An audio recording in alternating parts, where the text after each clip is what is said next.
games. Here's the problem with that level of analysis. One is they had 36 open or wide open threes, some of which generated with Luka Doncic facing the basket, just tossing it perfectly over the back of his head to a wide open three-point shooter. This was a great reminder of what having Luka on your team creates offensively. And by the way, you'd be like, oh man, Luka, we finally saw playoff Luka. No, we didn't. 37-6 is a bad playoff game for Luka Doncic. That is down across the board in all of his playoff averages. So even if you want to say the offense was outlier shooting, which to an extent, sure. It was a season high. Right, but it was also, they were open shots and they were generated shots by Luka, a lot of them. What about the defense? What about holding OKC to 99 and holding OKC to 67 in the final three quarters? It was 44-32 after one. OKC didn't crack 100. And so, to me, this was why people such as Brew and myself can feel like this team's going to win the West. Because they are doing this with, I'm going to add one other thing, Brew. I think LeBron is still pacing himself. Yeah, you saw in the Warriors game, he tried to, and then Luka didn't have it. He's like, all right, I've got to go. And an interesting thing that I mentioned a while before the show, since coming back from injury, LeBron has not been rebounding. He had a 0-rebound game, a 3-rebound game, a number of 5-rebound games. And to me, that's about him not wanting to get in the mix of potentially getting rolled up on or knocked down and be like, let me please, for the first time in a few years, get to the playoffs fully healthy. And so I think they are still one of the three teams most likely to win a championship, and they cemented it over this past week when some people thought they were about to lose 5 out of 6. Instead, they've won 4 out of 5 and are this close to clinching the 2 seed. Okay. Can we please just be consistent with our analysis?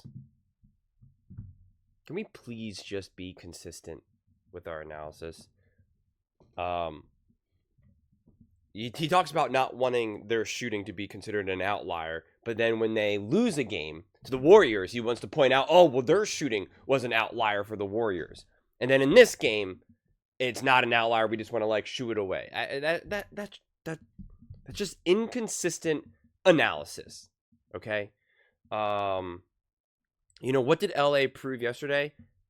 Nothing, because we already know that they're a really good team. We already know they're a really good team. To overreact to this type of win, first off, the Lakers are playing for everything right now.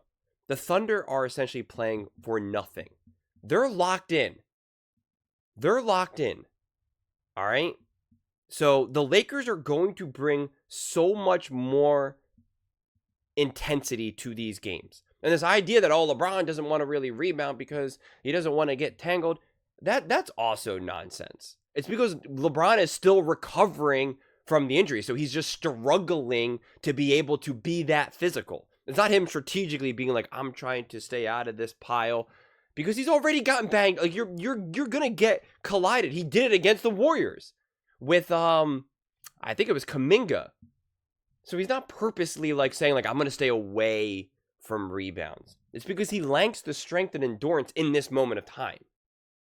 He does not have that same level of power right now. So he's not trying to like just necessarily pace himself, because we've seen him try to kind of push it.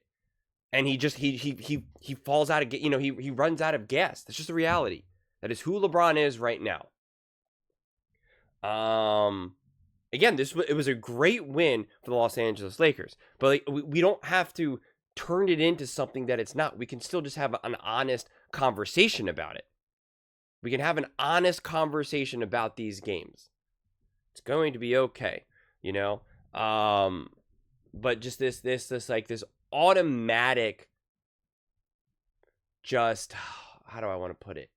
Like, I guarantee you, he's going to praise this win, and then when we talk about the Warriors, he's going to be like, this is a problem. This is the problem with the Warriors. They're too reliant on Steph Curry, and you know. Nonsense. And it's just like, I just want to be consistent when talking about all of these teams.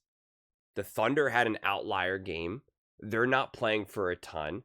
They're also trying to just pace themselves and say, hey, we're at the very end. This team, like, going into this game as a coach, you're going to tell the Thunder, hey, the Lakers are playing for everything right now. They are trying to solidify their seeding right now. They are doing everything they can. We've been in the driver's seat now for weeks. Like, we are the number one team. Like, we are at the top. You know, our seeding is locked. Technically, you have like kind of like home court advantage in the finals if you play the Cavaliers. Like, but it's just hard. And so, of course, it's not like the Thunder are phoning it in. But it's just different levels of focus, different levels of intensity. The Lakers are playing playoff basketball right now. They are playing playoff basketball. There are a couple losses in a row from like being technically in the play-in. So like they are focused. They are bringing a level of intensity that the Thunder is simply just not going to bring. And again, that's okay. It doesn't mean that this win was a bad win or an easy win. But it's not this big grandiose thing either. It's not this big grandiose thing either. And we also have to accept who LeBron James is right now. He's banged up. He's older. He can still bring it and still be elite at times, but not consistently. His body's just, still lingering. I mean, it took him like 15 minutes just to get up after he combined with Kuminga. You would have thought that they were going to bring a stretcher out that game. And then he continued to play and fine, but then he had no legs underneath him and then couldn't shoot in the fourth quarter. Everything was coming up short. He had no jump to him. And when he was trying to drive and be a little bit physical, you saw him kind of labor it. That's who LeBron is right now. That's why you do need Luka to put up 30. And that is what you need. Because consistently, you're not going to be able to rely on LeBron to get up 30. We've seen this now for the last couple of years. This is not new information.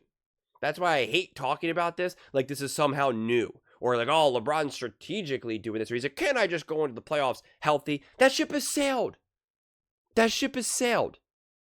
Because of age. It just is what it is. It just is what it is. So, yeah. I mean, this is how you get one of those games. Where they're having a career high. Thunder are just on different levels of motivation and intensity right now. And it's just what you get, and that's how you are going to have that defense. Because you talk about defense and stuff, like that is effort right there. That is a disconnect. That is an imbalance of one team obviously going all in and the other team just kind of like, hey, yeah, we want to win this game, but like, we're not going to be diving and unloading the tank for this one here. We're not going to be going crazy for this game. Like, we also want to be healthy going into the playoffs. And we know that you're going extra hard for this. That is how injuries happen. That is how injuries happen. When one team has to fight for life while the other team doesn't necessarily. So it's like, let's just be smart. Let's just be smart. I mean, just look at the minute distribution. 28, 25, 25, 30, 27, 28. I mean, look how deep they went. And I know, you could say, oh, well, it's because they were getting beat by so much. But again, the team was only going for it so hard at this point. And that's just, that is just the reality. That is just the reality. I mean, LeBron still played 34 minutes. And so in a game like this, if you were trying to say, oh, he was really just trying to pace him, he would be playing in the 20s. 25, 26, 27, 28. He'd be playing in these numbers right here. 28, 25, 25. I mean, you got Luka playing 37 minutes. So, like, stop making up narratives. You don't have to make up narratives. We just don't. We don't have to make up narratives here. But we could see, I mean, they were shooting 55% from three. 55%. And OKC was 32%. I mean, that there right there is, need I say more? So yeah. I don't think this game has to be all that more complicated. quite frankly. We don't have to make this messier than it really is. This is the way how the end of the season always ends. You have different teams playing for different things at different times with different levels of intensity. You know, some teams are in playoff mode while other teams are not. Some teams are trying desperately just to get in it. Other teams are just trying to be like, yeah, we're just trying to make sure that we're still playing some smooth basketball. You know, we just want to kind of still stay in rhythm. We're not trying to phone it in, but we're also not trying to go do or die either. So, just is what it is. But those are just my thoughts. I'd absolutely love to hear yours. What do you guys all think about Los Angeles Lakers? What do you think they proved yesterday? Let me know in the comments below. I read every single comment, so whether you agree with me or disagree with me, either way, let's get in some discussions. Let's get in some fights. But ultimately, let's just have some fun.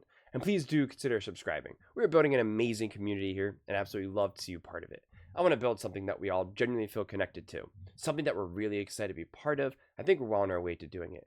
And please don't forget to give this video a thumbs up, as it really does help with the visibility and the algorithm. Thank you so much. See you next time.